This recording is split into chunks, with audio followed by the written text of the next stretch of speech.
What is going on, y'all? It is the Caveman back at it again with another video. And these next couple months mean the world to the Buffalo Bills and every single team in the NFL. Just because they're not playing doesn't mean there aren't big moves, big decisions to be made. And I'm going to be talking about what the Buffalo Bills should and what they will do in the upcoming offseason. But before we get into that, you guys know the drill around here. Mott's applesauce, if you're ever hungry, thirsty, whatever it might be, Mott's applesauce will satisfy whatever satisfied you, satisfy the K-Man guarantee. I promise it will never fail you. Alrighty, y'all. As we all know, the offseason is a very boring yet very important time of year for each and every team in the NFL to gear up for the ensuing season. And the Buffalo Bills, the general manager of the Buffalo Bills, Beane, has a lot on his plate in the next coming months, and I'm very curious to see how he handles it all. I know I probably say this on a year-to-year basis at this point, but I really think this is the most important offseason that we have had for the Buffalo Bills under the Sean McDermott, Beane era. I mean, honest to God, we've fallen short of the Super Bowl 2 years now when we felt like we were good enough. Now it's really time to put the pedal to the metal and make sure your roster is good enough to make it to the big game. And funny enough, the offseason activities have already begun. We have a lot of different free agents that we have to decide whether or not we want to pay. And just a couple days ago, we went ahead and re-signed safety/special teamer Siran Neal to a 3-year, $10.9 million contract, making him the highest paid special teamer in the NFL. And that was what he was primarily signed to be, although it is rumored that he is going to be a lot more involved in defensive packages this season. He's mainly being signed to be that top gunner on special teams. As far as the Siran signing goes in particular, I can't sit here and lie to you. I really wasn't the biggest fan of it upon first glance, but once I educated myself a little bit more on how much of an impact he made on the special teams unit, it's really hard to be mad about it. I guess it just caught me off guard because that was not the first signing I expected this offseason. With that being said, whether or not I'm reading too much into it or not, I do think this quick off-the-jump Siran Neal signing is an indication of what's to come for the Buffalo Bills this offseason. You might be asking, well, why do I think this? Well, yes, I can certainly sit here and acknowledge that Siran Neal was definitely worth each and every penny we gave him. I'm not going to dispute that. But I also think giving Siran Neal as much money as we did right off the bat is just a public service announcement telling everybody that we are going to try and do whatever it takes to bring back every single player from the last year's roster that we possibly can. I think this means that the Bills are going to be following that same blueprint from last offseason, making sure we have that continuity and development aspect heading into the 2022 season, just like we did heading into 2021.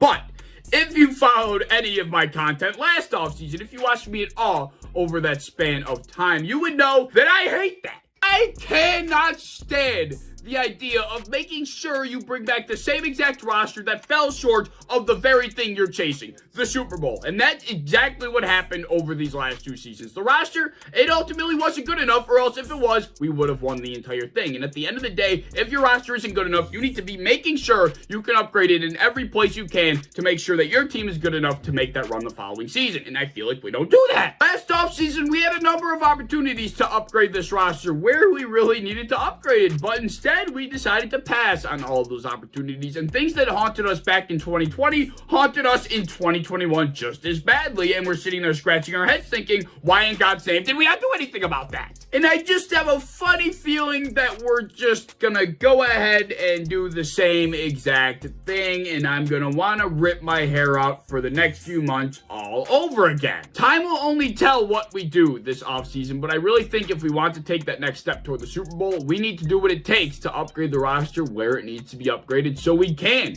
be that better team going into next season. That's just me. But for now, I'm going to personally break down the bigger names that we have on a roster that are currently free agents and tell you what I think we should do with them. We'll start with the biggest name that we currently have as a free agent, the hottest topic amongst the Mafia, Tremaine Edmunds, a 2-time Pro Bowler linebacker. Half the fan base wants him gone, half the fan base wants to bring him back. I find myself split right down the middle, bringing me to the conclusion that I think we should explore some trade options for the kid. He's going to get paid this offseason, whether it's by us or not, but I just have a feeling that if we explore trade options, we could potentially get a little bit more value in return than what I think he actually is worth to the Buffalo Bills. So with that being said, I do think it's worth certainly exploring different options as far as a trade goes with the young middle linebacker. Next, we got Levi Wallace, and Levi Wallace is a guy that I really did not like heading into the season. I really thought we needed help at the quarterback position, but he stepped up to the plate when he had to. So with that being said, I'd be happy to bring him back. But that does not mean we're set at corner. I still think that's a position of need on this roster, and I think we should explore the rest of the jungle before we go settling on the beach. How about Jerry Hughes? Well, I personally, unfortunately, think he's not worth bringing back unless you're paying him pennies on the dollar, veteran minimum.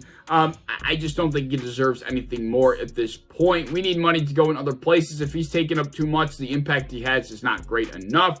So with that being said, unless it's pennies on the dollar, I think Jerry has to go. Mario Addison, Vernon Butler, Matt Breida, and Emmanuel Sanders, I think all four of them have to go as well. Ike Bodker, I take a similar approach to, kind of like how I felt about Levi Wallace. You know, I'd be happy to bring him back in, but I still think we have to explore. We still need help at the offensive line. Just because we bring back Ike Bodker doesn't mean we have all the help we need. Three guys that I think are imperative to bring back are Harrison Phillips, Isaiah McKenzie, as well as Ryan Bates. Those three guys, I think if we don't re-sign them, we're making a tremendous mistake. Those are three guys I must see back in a Bills uniform next season. There are other guys that aren't free agents as well that are currently in question whether or not they'll be on the roster next year. Guys like Zach Moss and Cole Beasley. Will these guys have a spot here next year? I honestly think you let both of them go. Zach Moss is an early down bruising back, and you know, he lost his job this year to Devin Singletary. He really brings no other value to this roster. So whether that's exploring a trade, whatever you got to do, he just doesn't have a spot here in my personal opinion. I know there's a lot of rumor this offseason talking about bringing in that Swiss Army knife, like a Cordero Patterson type of player. You know, how Deebo Samuel does everything for the 49ers, how, you know, Cordero Patterson did everything for the Falcons. We need a guy like that. And funny enough, Cordero Patterson is available. Whilst in theory, that is a great idea, I just don't think we're in the market for a splash like that. I don't think we're going to do it. And I think the healthy alternative that will be just as beneficial to our offense is bringing in that third down receiving back that's quick, that's shifty, that's very good in the open field. I'm talking about the type of third down guy like a J.D. McKissick or a Tariq Cohen or a Giovanni Bernard, somebody that really makes that difference on third down in the passing game.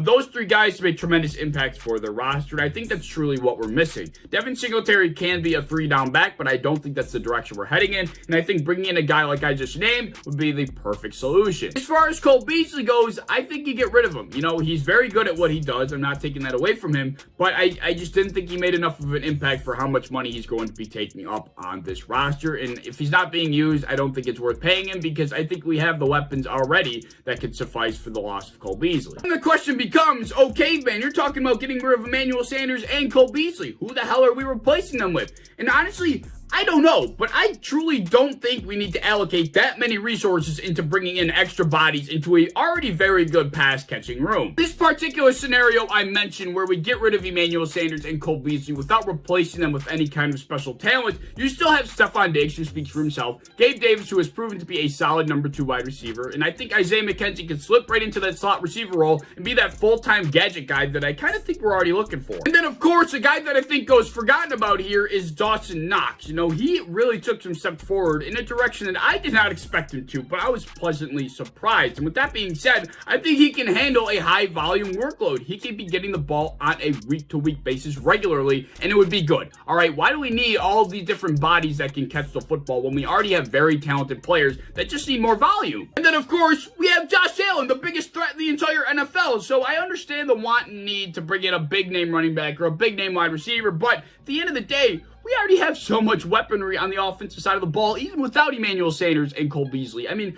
we are still a very good offense. I just don't see the need to bring in this extra talent there. I mean, just look at the Chiefs and all the success that they've had over the last few years. Granted, they only came out with 1 Super Bowl and 4 AFC championships, but still, they've been riding on the backs of Patrick Mahomes, Travis Kelce, and Tyreek Hill for the last 4 or 5 years now. You're telling me that Gabe Davis, Stephon Diggs, Dawson Knox, and Isaiah McKenzie with Josh Allen isn't enough? Give me a break. What we need to pursue in free agency isn't a big-name running back. It isn't a big-name wide receiver. It's just a damn pass rusher. For the love of God, this is the last piece. Honest to God, I think this is the last piece in making this team a Super Bowl roster, really. I mean, if we just had a guy that can get to the quarterback on a consistent basis and be a game wrecker, I honestly think it would be game over for the rest of the league, man. I mean, we already have Josh Allen. Well, that's the other piece we need here. I will get into what specific free agents I personally have an eye on in a different video. I just want to get my initial thoughts out there in this video right now. And then comes draft day. And I think at pick 25, with this very deep cornerback class, we take a very talented corner, bring him in, young and hungry, to challenge Levi Wallace. You have 2 very good players that can rotate in and out at cornerback too. You bring that extra pass rusher in,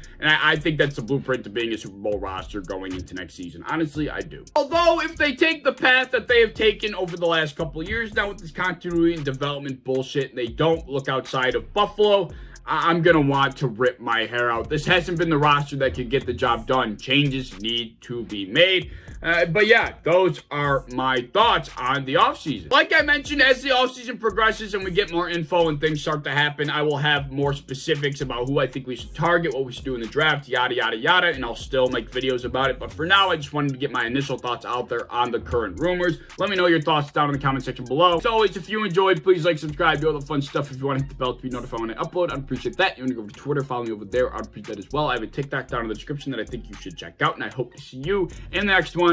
Peace.